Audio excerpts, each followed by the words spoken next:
Yung nag-PM sa akin at nagtatanong kung safe ba dito sa Spain. Oo, safe naman. Kaso nga lang, pag lalaki ka, medyo matagal makahanap ng trabaho.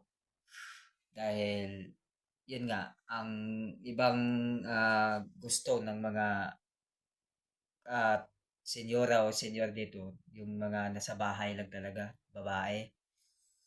Pero may mga work sa mga lalaki, marami din sa restaurant. Kaso kailangan may papel. Pero minsan may mga nagkatrabaho sa restaurant ng walang papel. Depende kung may magre-recommend sa'yo.